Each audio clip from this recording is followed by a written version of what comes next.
This is QD Clinic. I'm Jack Cush with RoomNow.com. QD Clinic is focusing on psoriatic arthritis all month. Today's case is, liver enzymes. That's right. This gentleman is a 58-year-old male who has established psoriasis and psoriatic arthritis. He also has occasional LFT elevations and a documented fatty liver. His other past medical history includes hypertension, hyperlipidemia, past thyroid cancer, thyroid surgery, obesity. He's currently taking ustekinumab, and really that's about it. He doesn't use much in the way of nonsteroidals. He's not on any DMARDs. Prior therapies, before he came to me, included methotrexate, sulfasalazine, hydroxychloroquine, and when he came to me, he was on etanercept. After a few years of that, we switched him over because he was just having more joint problems and more skin problems, and has done incredibly well with the 1223 inhibitor. His fatty liver, NAFLD, has been documented largely by ultrasound. He's not had a biopsy. He's not been seen by the hepatologist. His liver enzymes tend to bounce around, never any higher than 70, usually somewhere between 40 and 50, and occasionally up to 60. The current one at this visit was an ALT of 33 and an AST of 45. And the question is, what am I going to do about it? How long do I tolerate this? And I think we have to consider the extent of the problem and the future risks.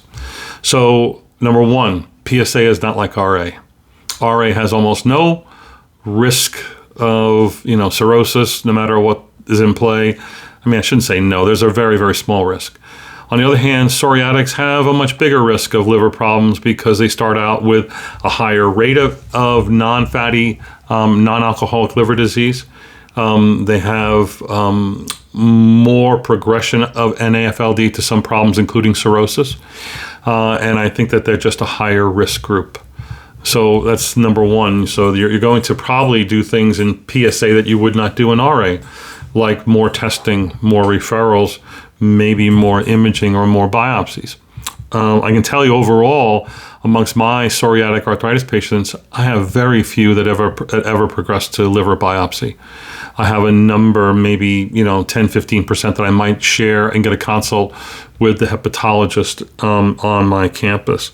So this is my algorithm. Number one, go through the drugs.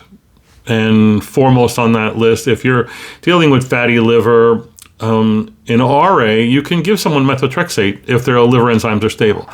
On the other hand, in PsA, because there's so much on the table and the risks are higher, I tend to avoid drugs that are known to cause LFT abnormalities. And so that makes methotrexate and leflunomide off my list. Sulfasalazine off my list. JAK inhibitors probably off my list. Luckily, all the other drugs that we use in psoriatic disease for skin or joints, 1223 inhibitors, 23 inhibitors, 17 inhibitors, apremilast, even abatacept, and all the TNF inhibitors are largely okay. There's a rare risk of liver disease in patients on largely infliximab and a few on adalimumab, but almost none on etanercept. It's a very rare risk. In the first, 2,000 to 5,000 patients, there were 42 cases at the FDA back in 2003 when they looked at this. So I would use a TNF inhibitor, but if I had to, I got a lot of other drugs to choose from. Second, get the labs you need to get. Hep B and Hep C testing, looking to see if they might have a chronic carrier state. I don't do autoantibody testing on anybody who has any liver disease. You know why? They're going to get autoantibodies.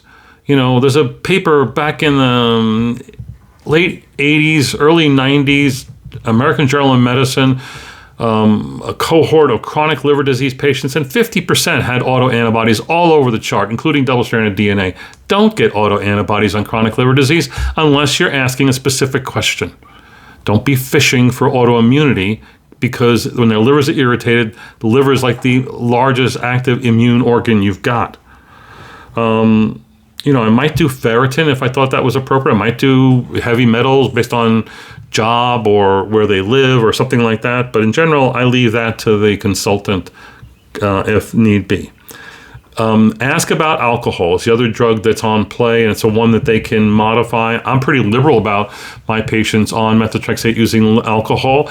I don't think there's any evidence that it's a bad thing. And if you do in the United States, talk to your colleagues in Europe and in Canada, where everyone's drinking tons of beer and wine and whatnot and doing well on methotrexate.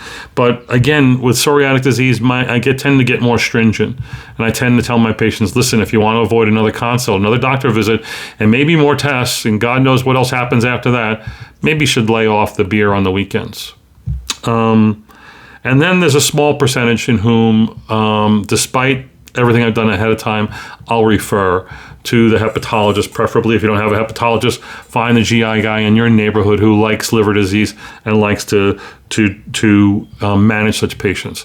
They may want to get fibro scans. They may want to do biopsies. But again, that's a minority of my patients overall. So most PsA patients can safely be managed with the drugs we use, even in the face of NAFLD and occasional liver enzyme elevations. That's it for this QD Clinic. Tune in for more.